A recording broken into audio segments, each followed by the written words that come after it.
This podcast is recorded on the traditional and unceded territories of the Musqueam, Squamish, Tsleil-Waututh, and Coquitlam peoples.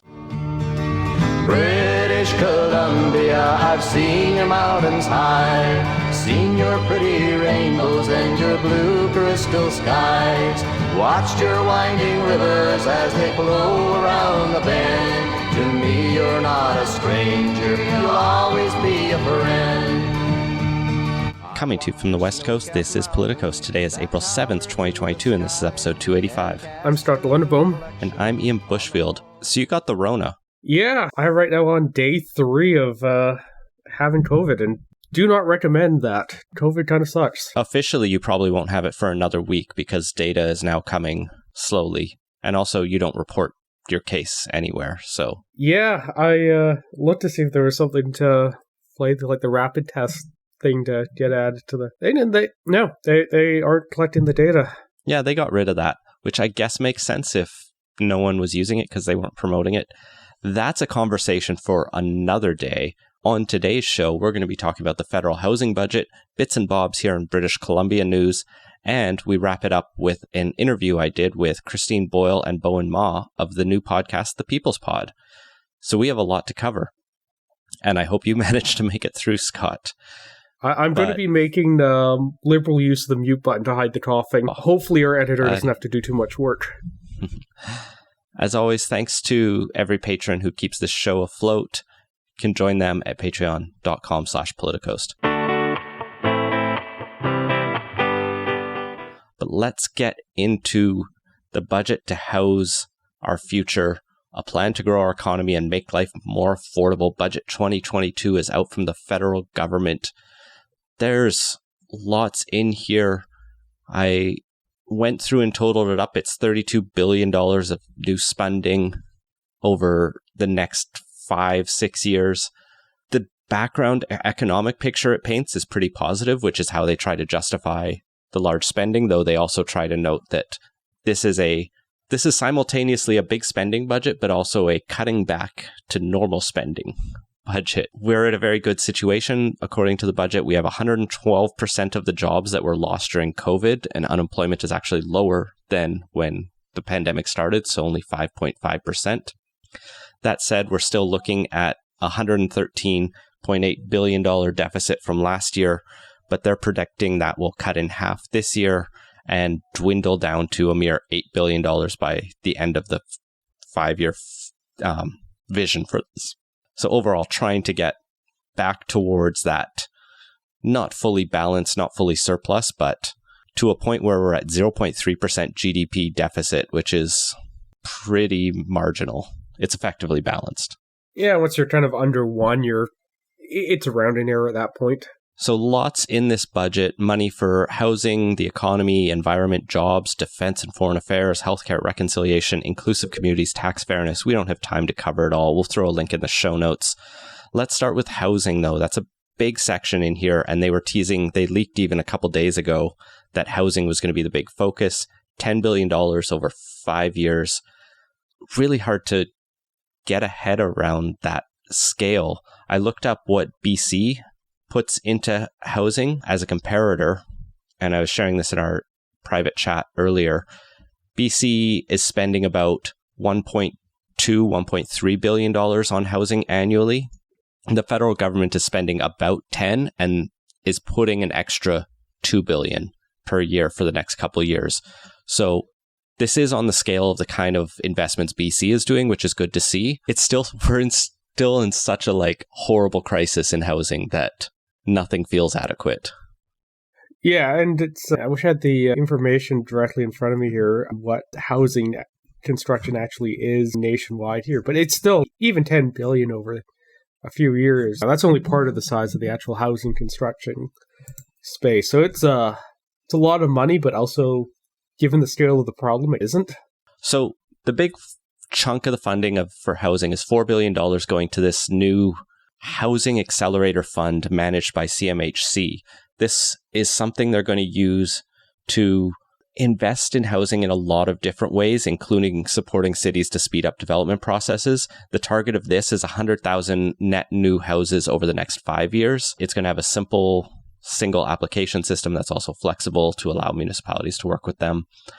Beyond that, there's another $1.5 billion going to the Rapid Housing Initiative. That will help build 6,000 affordable housing units, 25% going to women-focused housing group projects, and then another $2.9 billion under the National Housing Co-Investment Fund to try to get another 4,300 units up and 17,800 repaired. So some of those numbers are rather small. The accelerator is like the big chunk of it, and these are what they want to try to do on top of existing goals. I think the thing that's attracting the most attention in the housing is more on the how do we help people buy housing, and that's the new tax-free savings account for home buyers. Thankfully, this is only costing $725 million because I hate it.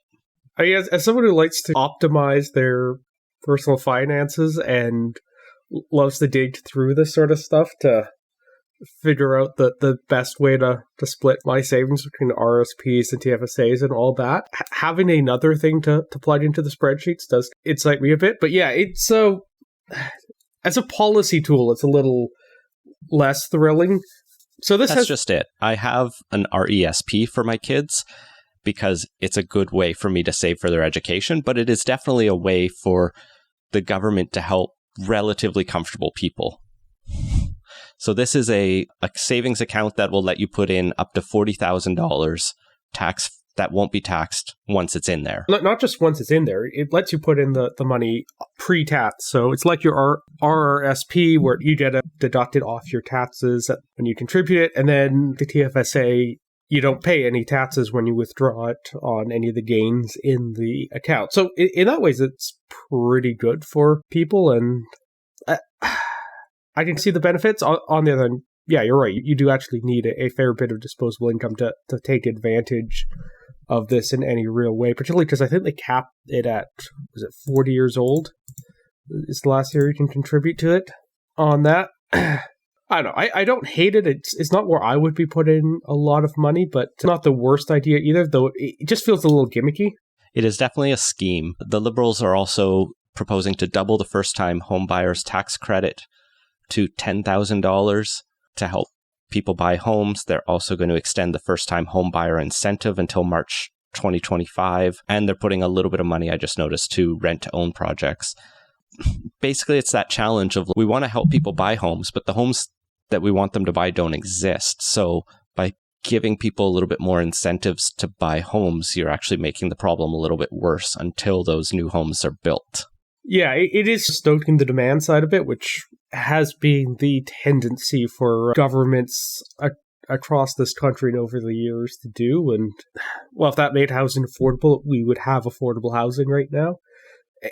And yeah, that's the real big challenge. It's pumping more money in without actually building the housing that you need is going to be just going to push up the price of housing. And it's good they're doing some stuff with the Housing Accelerator Fund, but it seems to be basically trying to incentivize municipalities to add the housing they should be adding.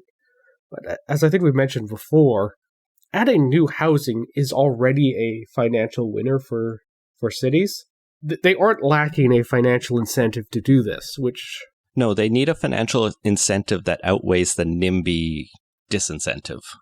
I think you're going to need more than $4 billion for that. There is a section that mentions leveraging transit investments and the like on that, which, I don't know, potentially that means we're going to see stuff like funding for the eventual SkyTrain to UBC tied to zoning changes locally here, but the whole section was pretty vague and they didn't come out and explicitly say that, so you're left reading between the lines and hoping that's what it is. The final two things that drew a lot of headlines in the housing section were both on the demand side. One is the 2-year ban on foreigners, non-Canadians, i.e. anyone who doesn't hold citizenship or permanent residency or is a refugee, international student, or someone on a work permit from buying non-recreational residential properties. It was something that was in basically everyone's platform, so you kind of knew it was coming, even though I think we both dislike the nationalist, xenophobic tint these kind of moves. Yeah, and this comes after we spent years later on foreign buyers taxes, speculation taxes, locally here, the empty homes tax and the like, and Ontario's done similar things. And just, if that was the route to affordability, you would have actually seen some change from all of that, but it hasn't really done much. Nor did the fact that when we closed our borders in 2020, started the pandemic, house prices didn't exactly revert to a reasonable level then, which one would have expected if foreign buyers were the primary driver on housing. Turns of domestic speculators are just as big of a problem. So yeah, I get the politics of it. It makes sense in a kind of crass political way, but it's, as a policy tool, it doesn't seem to be a particular winner, nor is it clear why 2 years is the time they've chosen. Like, what is magical about the third year from now where this supposed problem isn't going to exist? I guess it gives them a chance to reassess it. I don't know. It noted, and I totally missed this, that we also have an underused housing tax now.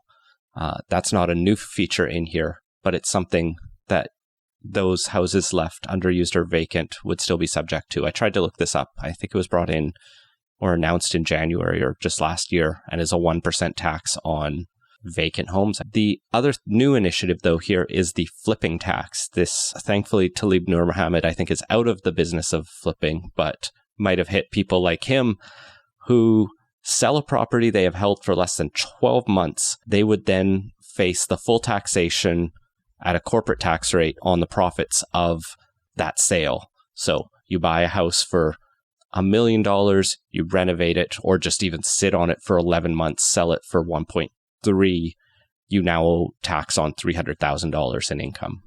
There's exemptions in here for extenuating life circumstances, and those will be finalized in draft legislative proposals. But this was tied in with the Liberals' campaign promise, and I think it's one that's going to be popular. But again, I can see people taking just 13 months for those renovation projects, and maybe it just helps stop some of the pre-sale flipping, or at least slow it down, or at least it generates some money. Yeah, potentially. If you are doing flipping, the carrying costs do become an issue. So if it's extending it out over 12 months rather than 6, it does potentially discourage it beyond just making people have to wait a little longer. It alters the profit margins on there, so I can kind of see the logic there. Moving on to the climate section, this is another major set of investments in the budget. A lot of it follows on what we talked about, just last week on the government's emissions reduction program. But here we have a lot of money for zero emission vehicles, money for carbon capture and storage, and even a little bit of money for small nuclear reactors. On the zero emission vehicles, anyone looking to buy an EV, you're in luck, because now you have until March 2025 to get your $5,000 federal rebate. There's also going to be rebates for medium and heavy duty zero emission vehicles, which is good to see for getting a lot of those commercial and fleet vehicles switched over in the coming years. And there's going to be almost $1 billion through both the Canada Infrastructure Bank and Natural Resource Canada to expand the zero emission vehicle charging networks across the country, which is definitely needed. Although I've never charged at a public station, but I've also not done a road trip yet, so I can't say how much they're needed. My parents have an electric car, and yeah, where the charging stations are is definitely a factor for them. So seeing it expand, it would be good. But it's definitely not the situation where we need to replace every urban gas station with zero emission or with charging stations. Like, you just charge at home or at work. It's a different way to drive. I like it. But I think the ZEV stuff is good. It helps the government try to meet those goals and targets they've set out for themselves to get to 100% sales by, I think we said 2035. BC is leading the country on this, but we need to see everywhere else go, because, greenhouse gases don't care whether they come from Vancouver, Calgary, or Wainwright, or middle of Ontario. But Scott, to run electric vehicles, we need batteries. And there was something you noticed in actually the economic section relating to batteries. So yeah, one thing that caught my eye under the economic section was they have strategy for critical minerals and clean industrial strategy is what they call it. And this is, I think, was noteworthy because it has a rare for a Canadian policy document strategic look at the world and geopolitics and that stuff. And yeah, these are going to be important natural resources over the coming decades, particularly as we move off fossil fuels and into EVs and other high-tech stuff that requires minerals, rare earth elements, and the like. And it's interesting to see that being singled out here, and I'm not sure if recent events globally hadn't brought a lot of focus to strategic considerations, whether or not this would have been the case or would have gotten a mention. But it's nevertheless good to see, because this is going to be quite an important sector for Canada going forward, and we are blessed with some pretty significant mineral deposits of important materials for a whole bunch of high-tech applications, and it's good to see that's getting the recognition and focus that it needs to. And some significant investments. We're talking billions of dollars for supply chains, tax credits for mineral exploration. The mining sector's always been pretty big in Canada, and even when it's not necessarily active in Canada, mining giants are based here and then do their deeds around the world.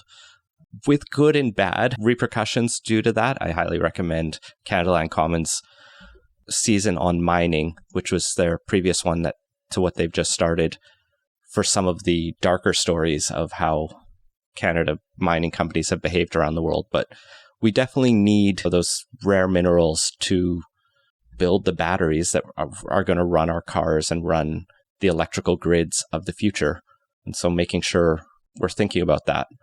Yeah, and are able to be part of the global supply chain on that and make it so we're not necessarily as dependent on mineral supplies from other countries, which, as we've recently been witnessing when it comes to Europe and fossil fuels, could be a problem when those countries don't necessarily have aligned interests. Indeed. Controversially, coming back to the environment, the clean air and a strong economy section, there's $2.6 billion over 5 years, and then expected $1.5 billion annually for a refundable carbon capture tax credit system. This is a way to try to encourage companies to really invest in carbon capture and storage.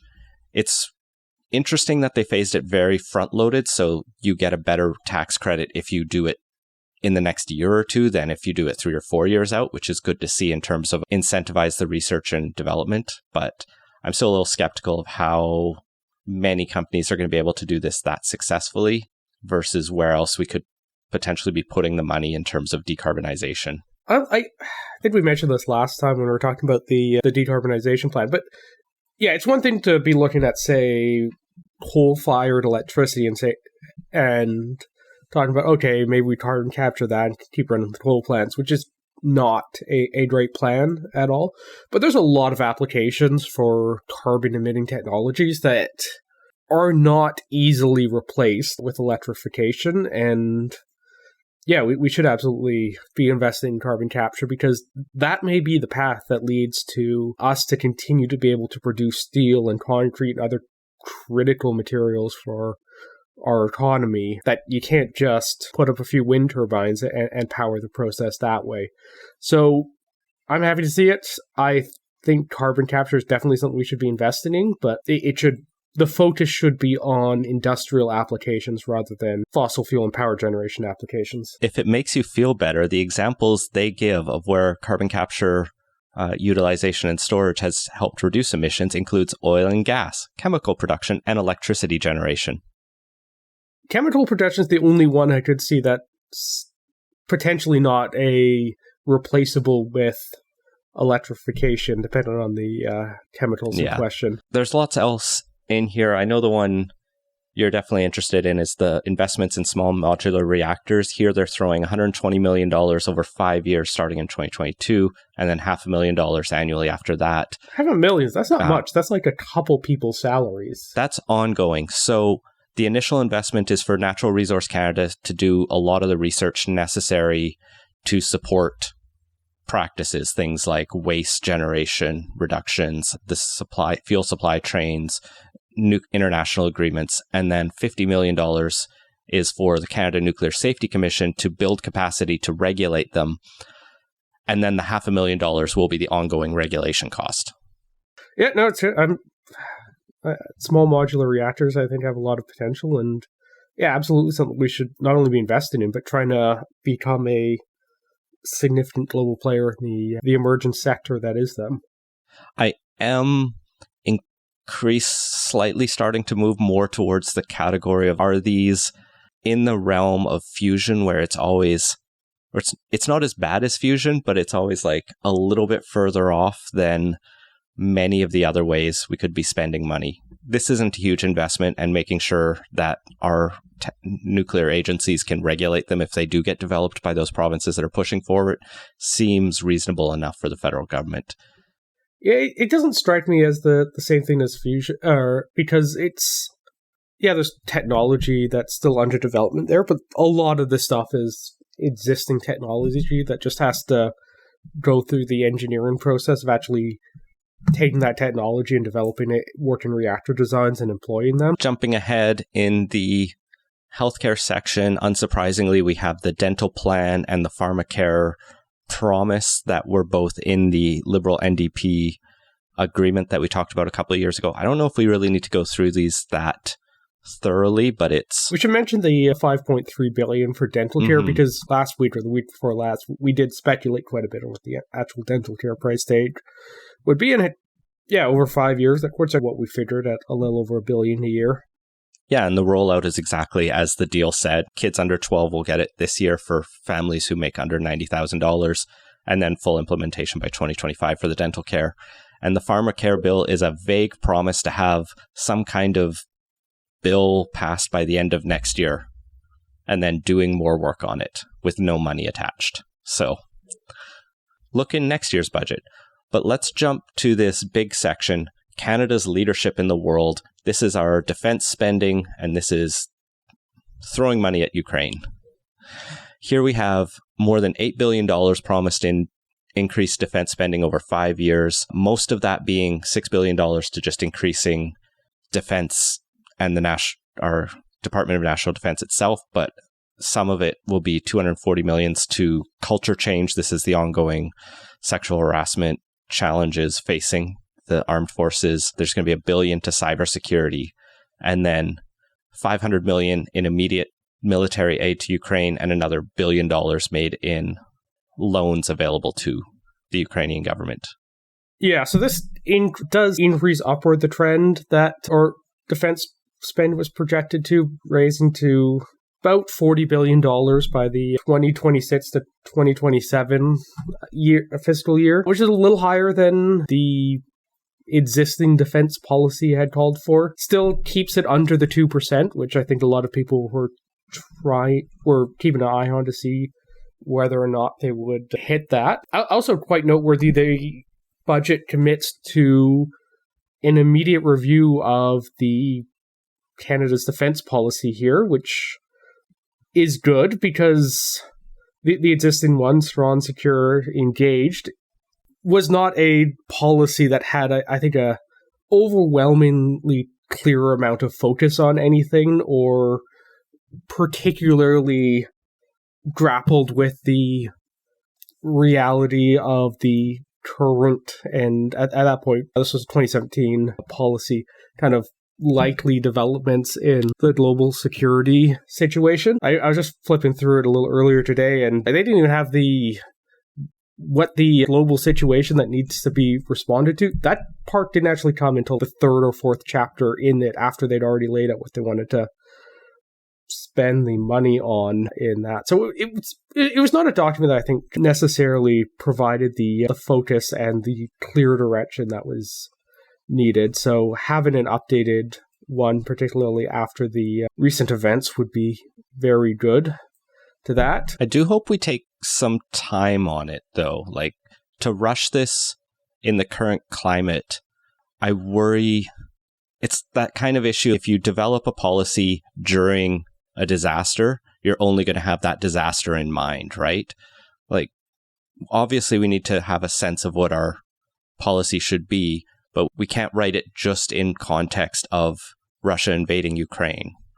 We do need to think a little bit more broadly about the world, I would hope, or else I think minds are going to be closed to the realm of possibilities. Yeah, for sure we don't want to become, I think, too focused on Eastern Europe. The Indo-Pacific region and the Arctic are two areas that are going to be quite important for us and our defense needs in the coming years. And those absolutely should get, I think, more focused than they have been in the past. And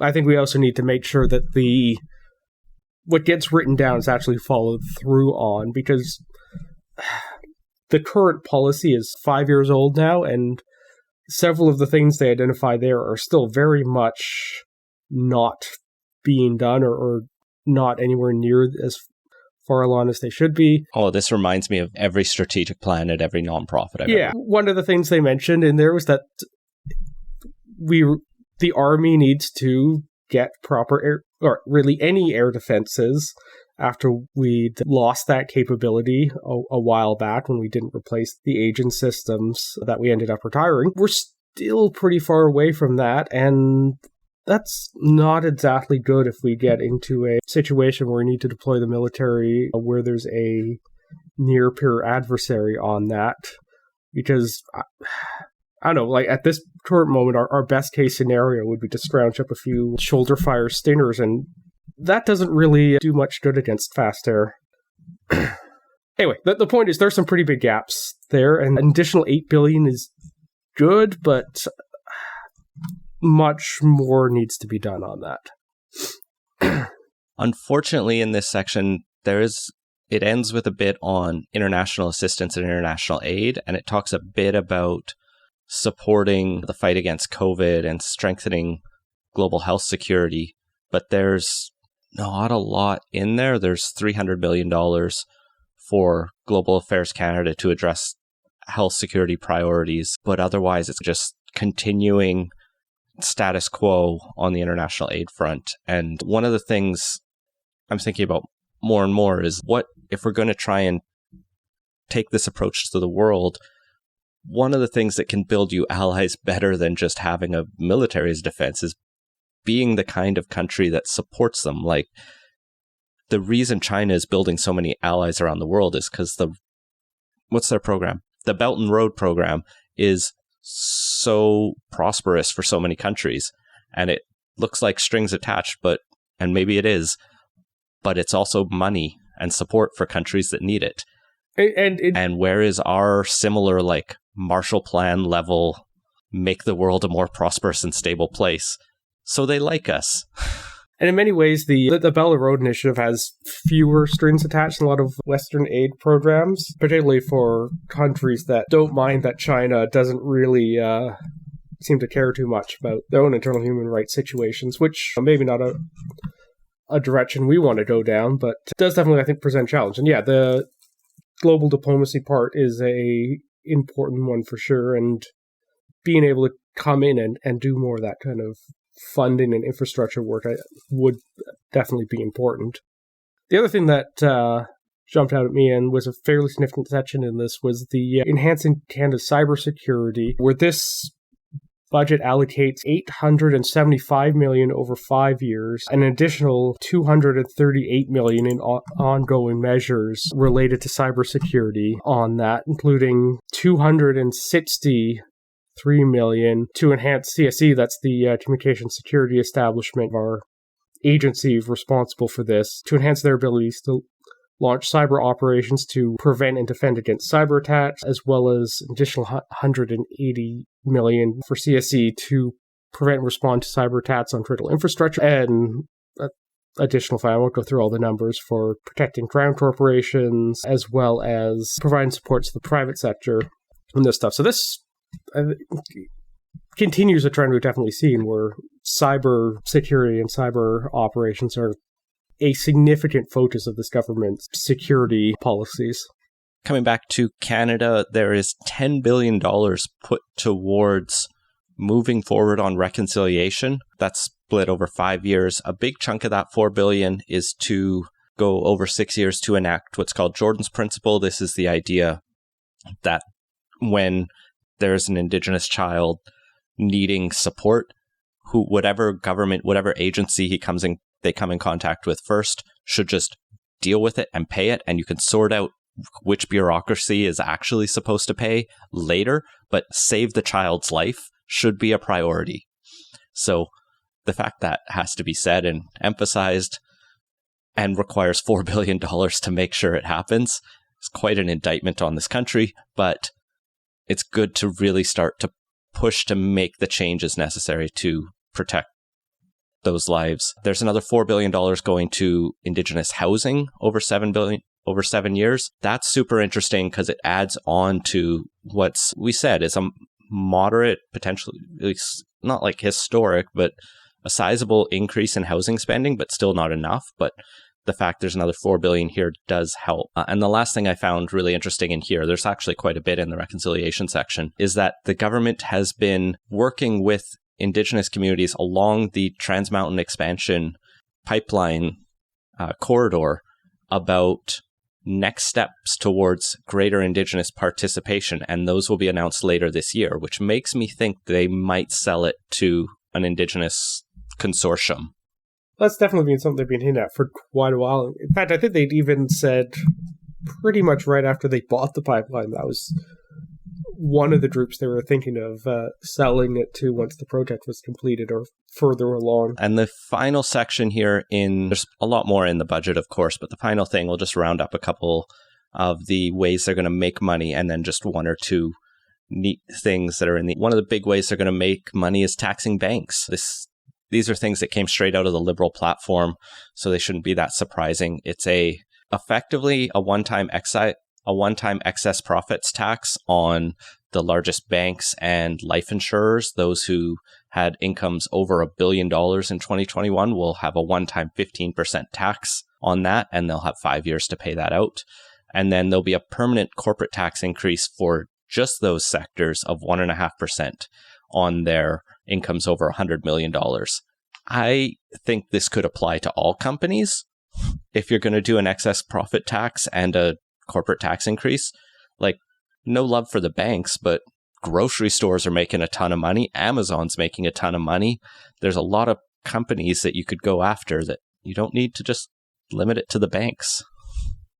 But it's how the Liberals wanted to set themselves apart from the NDP. And they are also going to throw another $1.2 billion at the CRA to beef up audits over the next 7 years. And they expect that to recoup $3.4 billion. Found it interesting. They say that for every dollar they give to the CRA to go after tax cheats, they get $5 back. So good investment there. Yeah, funding the cats police definitely has its benefits. The only cops I support.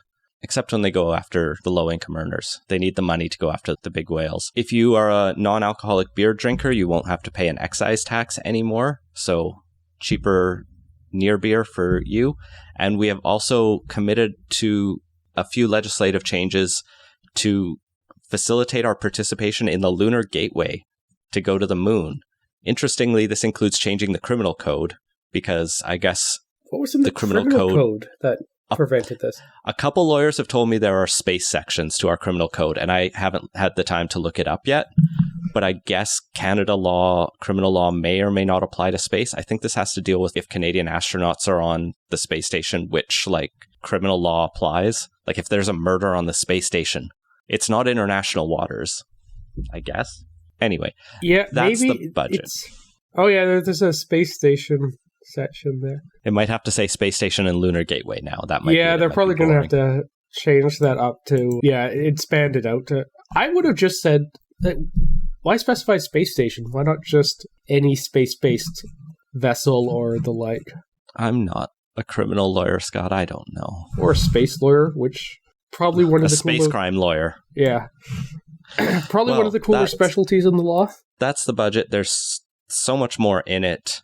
We'll have to see how it draws reactions. We already know it's going to pass because I don't see anything in here the NDP is going to say surprise them. They knew defense spending was coming and they didn't want to see it hit 2%, so they got that. The rest of their priorities seem to be here, or at least enough of them that this will pass.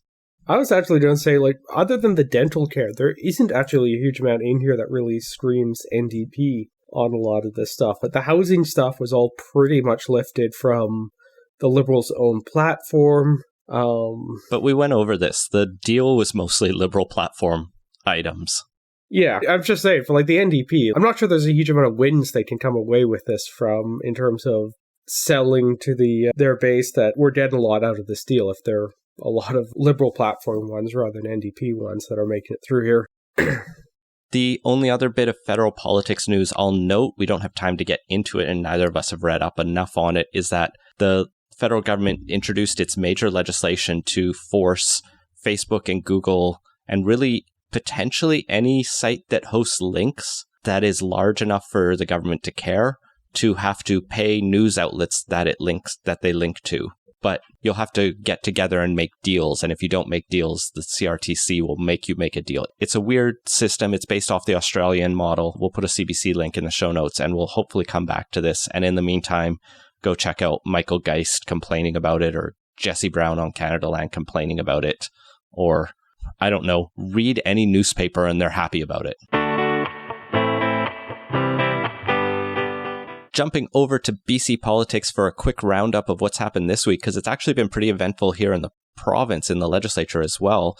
A number of new bills came forward. We'll talk about two of them. First, the government is going to allow the BC Transportation Financing Authority to purchase land within 800 meters of designated transit stations and bus exchanges to build housing. Good. Yeah. This is essentially allowing the Transportation Crown Corporation to be a bit more flexible in what it does. Right now, they can only buy land to build transit stations, but that isn't what a city necessarily needs.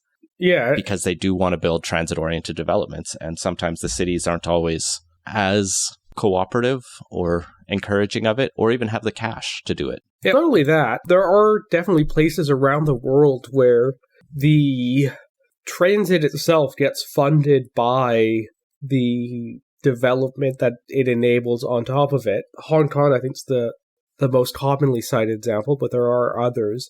And this is a potential way to get around the problem of how do you find the funds to build out all the transit infrastructure that TransLink's identified that they want in their 2050 plan that they announced earlier this year?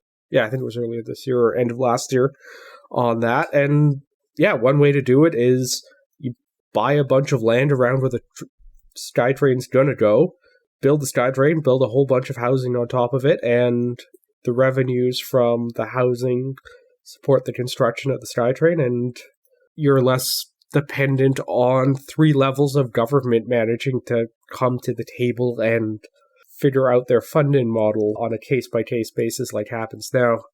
The big criticism here is that these projects would still be subject to local zoning. The government's current argument is that municipalities will be far more amenable to the provincial government or the transportation agencies coming with a development application than potentially local developers. And you could imagine that the NIMBY arguments change a bit or they weaken. It's like when a nonprofit development comes forward, there's still arguments against it quite often, but they aren't always as sharp or as strong. Oh, no, that said, I've been to those public hearings. They are definitely as sharp and as strong. Feature extra conspiracy theories about how the nonprofit is secretly pocketing all the revenues from this. They get weird, bizarre, and more than a little toxic. The weird, bizarre conspiracy theory I want to have is that the government has introduced this now so that TransLink or whoever can buy up a bunch of land and then on the current zoning, and then the government can introduce a bill where the provincial government can just by fiat change zoning or eliminate zoning, and then it effectively upzones its own land, increasing the value of it and just like nets itself at its own money that it just created out of speculation. That's what I'm hoping for, at least. Yeah, anyway, I think we're both in agreement. This is a pretty good change. And also, 800 meters is huge. I mapped it out, and just with the SkyTrain stations in Vancouver, they can cover a significant chunk of the city. Yeah, so that's not an arbitrary number they've chosen.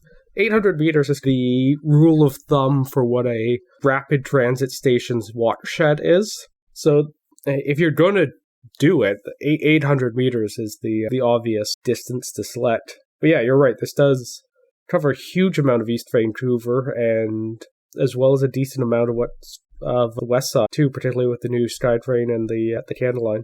The other big bill that came in this week, ignoring the municipal offenses one that we'll talk about on Cambie Report, or I will, is card check. Surprised everyone. Is it a surprise though? I feel like this is one of those things. It's a surprise that it came in now. Yeah, because this is one of those things that pretty much every time the government changes, they flip back and forth on this one. Yeah, and the only reason they couldn't do it earlier is because the Greens didn't like it. So this is the rule where right now, if you want to form a union at your workplace, you need to get a bunch of people to sign union cards saying they want a union.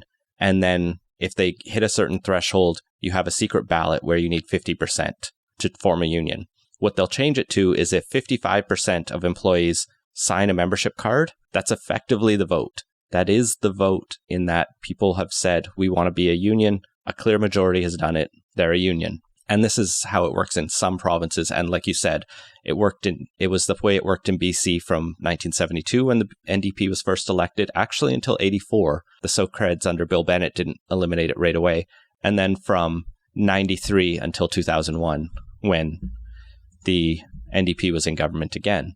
The NDP argues that this increases unionization, makes it easier to join a union, protects rights.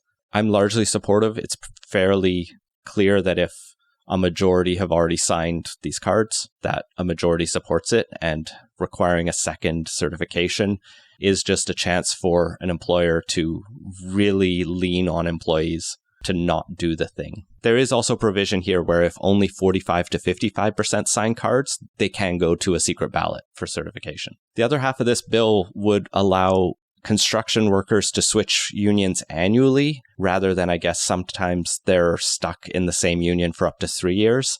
And the government notes that sometimes someone might be on a construction contract that only lasts a year or two, and then they're still stuck with the union they had to join that project, and now they can't join another project.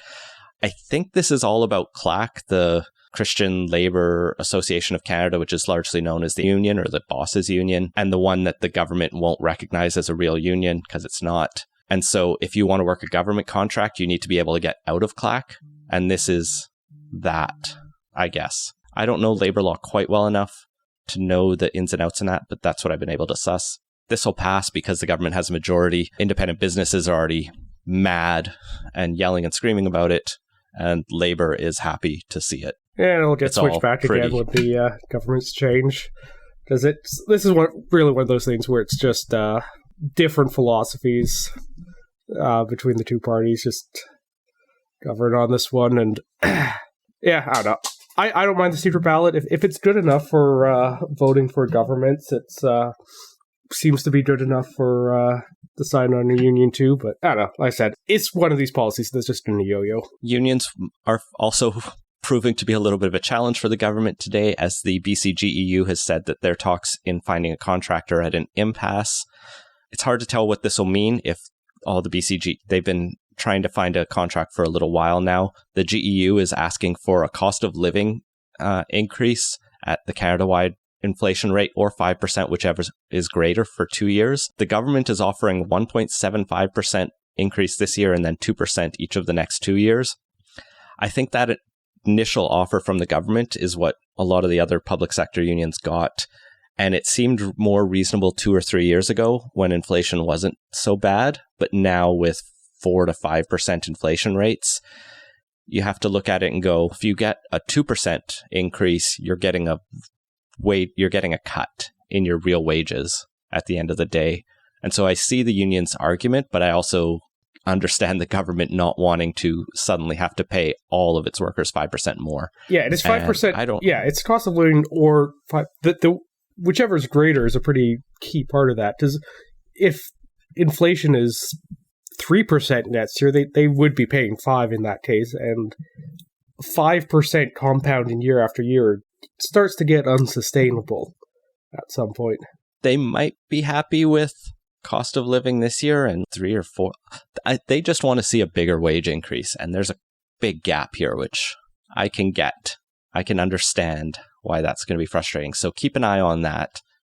Neither of us are super in on how these negotiations ought to go. But a BCGEU strike would be a pretty big deal. And finally, I don't think we actually even have time to get into this because we still need to get over to our interview, but the annual financial reports are out on how the political parties in BC did last year in fundraising, and even has their full balance sheets and everything. I broke down some of the numbers in Slack, but just quickly, the NDP raised 3.6 million, the BC Liberals raised 1.4, and the BC Greens raised 1.1 million is the top line number in direct contributions. Yeah, the Liberals aren't doing great there, though a fair bit of that's probably because the leadership campaign sucked up a lot of the donations that otherwise would have gone to political parties. Yeah, when I dug into the balance sheets, the Liberals actually had a pretty healthy surplus last year because they do get more money from the per vote subsidy than the Greens do, and they had a few other sources of income that helped. So they did have a surplus of 4.5 million last year, and the NDP had a surplus of 5.8. The Greens only had $900,000 in surplus. That said, both the Liberals and Greens are sitting on $2.6 and $2.2 million in accumulated surplus, the difference between their assets and liabilities, versus the NDP is sitting on a chest of $9 million. So we are in a weird, different era of politics in this province since the change in fundraising rules and the end of the Liberal government, where the NDP is now like the fundraising force, and the Greens are actually doing quite impressive for their own part, but they still have a lot of disadvantages of being that small third party that they'll have to overcome. It's been this way for a couple of years now, though that didn't stop the NDP from running on the Liberals are the party of big money in the last campaign, even though they'd been out fundraising them for several years at that point. I still get fundraising emails from the NDP talking about how well funded the Liberals are and how big of a threat they are, and I'm just like... The Liberals wish they were as well funded as the NDP claim they are. And I wish the NDP was as left as the Liberals claim they are, so we're all disappointed all the time, aren't we? With that, let's throw it over to the conversation I recorded last month with BC MLA Bowinn Ma and Vancouver City Councillor Christine Boyle about their new podcast, People's Pod, Politics for the People. And a reminder, you can hear the other half of my conversation with them on the Cambia Report episode that should also be coming out today, Friday, when you're listening to this. Joining me now is Christine Boyle and Bowinn Ma, the co-hosts of the new podcast, Politics for the People. Thanks for joining me. Oh, thanks for having us. Yeah. So you are starting a new podcast. Before we get into that, many of our listeners will probably know, Bowinn, you're the MLA for North Vancouver Lonsdale. I didn't actually write this down, so I'm just like going off memory. I hope I got that right. Yes. And Christine Boyle is a councillor in the city of Vancouver. Why did you decide to start a podcast? So Bowinn and I have been talking a lot about learning as we go in these jobs and how much we both recognize it matters that the public understand both what our jobs are and how the political system works so they can better get involved in it. Yeah, and so we talked about basically finding a way to share our experiences so that they're not simply lost inside ourselves, but that other people are able to benefit from it. So the goal of our podcast is to effectively demystify government, to help engage people who have never been involved before or who are on the edges of political engagement, and those who are wanting to get more involved. And basically, we're looking to provide some insights that we hope will be useful to other advocates and activists looking to create social change. Do you feel like there was a void? Would this have been helpful? These kind of conversations have been helpful for you before you decided to make the plunge into electoral politics? Oh God, yes. Yes, absolutely. When I first made the decision to consider making the plunge into electoral politics, it started with months and months of tons and tons of meetings with a whole variety of people, from current and past elected official activists, people who were involved in party politics, people who weren't involved in party politics. And every meeting was about just trying to understand what their perspective was on the process and that world that I was considering getting myself into. And from there, I had to distill all of that information into what was or was not relevant to me. And it was an incredibly valuable experience, but it did take an enormous amount of time. And I had at the time the benefit of having many months to think about this, whereas in a snap election or in a lot of even general elections, people don't have that much time to think whether or not they want to run for politics. They've got to make a decision pretty quick if it's coming up next month or two. Yeah, and a lot of the podcast responds to questions that both of us get often. I often get asked, what's the job actually like? What's a day or a week like as a city councillor? Or what would it look like to get involved in a campaign? How do I do that? So in part, we have tried to answer those more common questions that we both get asked and are more than happy to talk one-on-one with people about, but that we certainly had a sense for ourselves and other people is information that folks are looking for. Yeah, I would say that I regularly hear from people who are asking for an hour to just pick my brain about what it's like to get into politics. And that happens to Chris as well. So why not combine all those talks into one podcast that everyone can listen to whenever they want? So it's really just that like FAQ form for all those questions that I'm not going to say you've been annoyed by. I'm sure you're both happy to have those questions, but it's a time saver, right?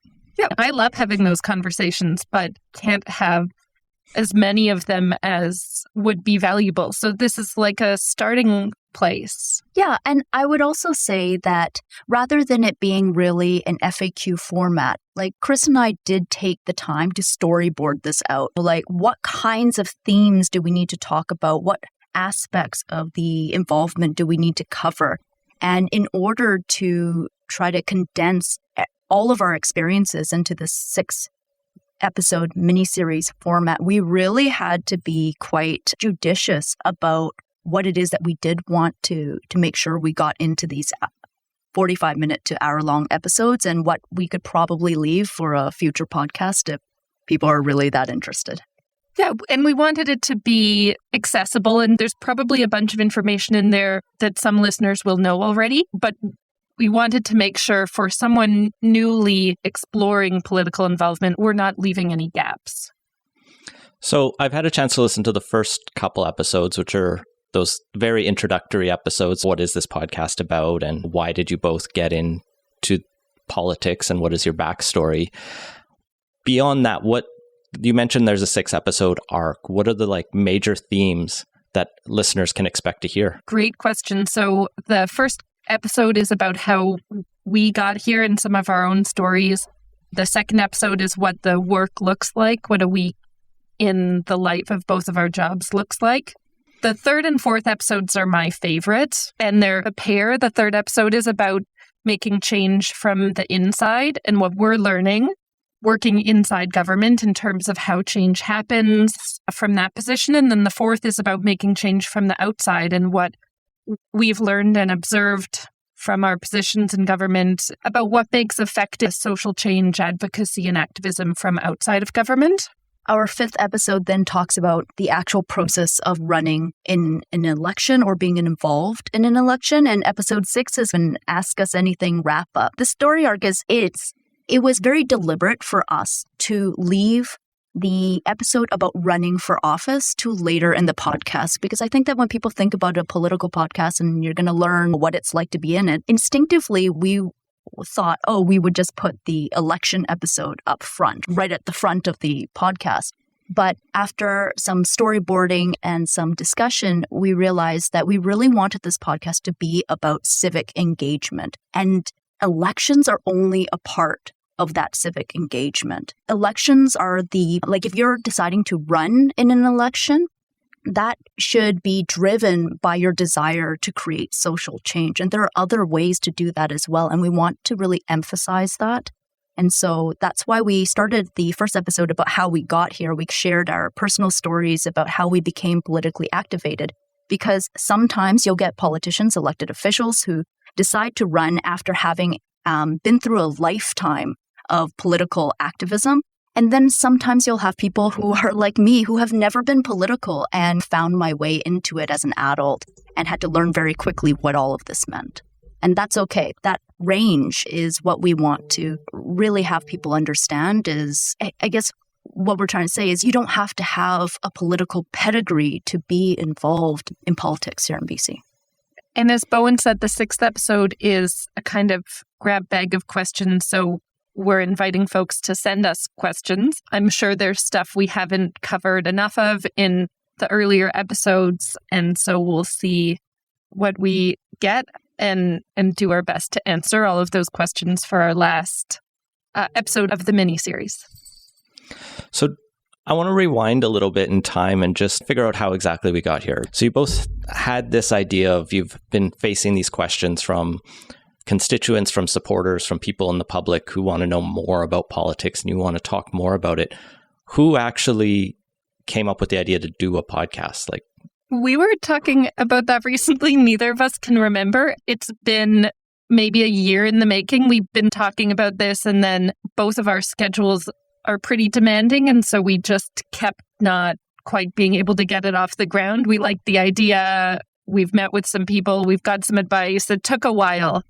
Yeah. To now. Yeah, I really don't exactly remember how this idea started, but I do remember an all-afternoon meeting that Chris and I had at a restaurant over beers where we met with 3 different people back then, back to back, and drank a lot of beer to explore the concept of doing a podcast and get ideas on it. And I think that was August of last year, July? Yeah, it was sunny enough that I biked home. That's right. And I had a lot of radlers is what I remember. Sure. Yeah. And then it took until January to set some dates. Liz and Kate, who are our amazing volunteer production team, have really made it possible to go from an idea Bowinn and I talked about to an actual thing with real microphones and decent sound quality and all of the above. I would say what really made our idea, this concept, a reality was the fact that Kate Milbury and Liz Hunter agreed to come on as our volunteer production team. Before that, it was just, I don't know, an idea. Chris and I knew that we could do a lot of talking, but we would not have the capacity or the resources on our own to actually put the podcast together. Well, and plus you have the wonderful studio space over there at the North Vancouver Public Library. It's always good to shout out. That's right. The City of North Vancouver Public Library. For a little while, it was capacity limited, so we couldn't use this space, but now we can, and it is gorgeous. And just so I have hometown loyalty here, the VPL Central Branch, also amazing public libraries all across the country, amazing resources for this type of thing. Go public libraries. I guess the last questions I'll ask on this segment, and then I encourage all of our listeners to jump over to the Canby Report to listen to the second half of this conversation, where maybe we'll get into a bit more of the nitty-gritty advice and thoughts. Let's talk about some of your favorite moments in creating this. Like, you're not fully finished the process yet. We're recording in March 11th right now. You're going to do episode 5 and you have a bit more and you have the release to come. What have you enjoyed most about this so far? I have loved that it's an all-woman team and that none of us have really, Chris and I have been on podcasts before, but we haven't produced a podcast ourselves. For Kate and Liz, this is also their first podcast. So we've been learning together and that's been really wonderful.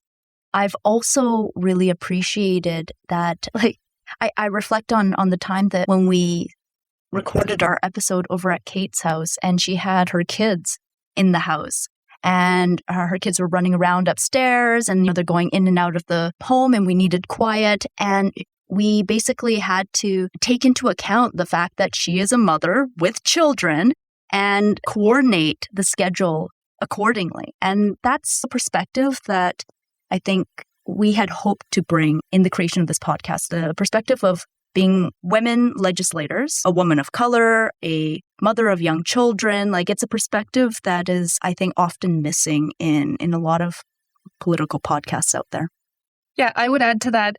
I agree. The human element of it has been strong throughout, and I have really enjoyed learning from Bowinn. I have been in government 3.5 years at the local level, but there's so much I still have to learn in my own sphere, but also in terms of how things work at the province. And so the very human stories and reflections that I've gotten to hear from Bowinn through the conversation have been really rich for me and think we've enjoyed that together. Is there going to be a season 2? I know you're barely finished the first one. We had very intentionally time limited this project so that it was a chunk that we knew that we could bite off and chew and actually digest. So the 6 miniseries was intended to be something we could accomplish. Mm-hmm. And we'll see what the reception is and what the demand is, and also what our time capacity looks like in the future. Yeah, I think we've enjoyed doing it,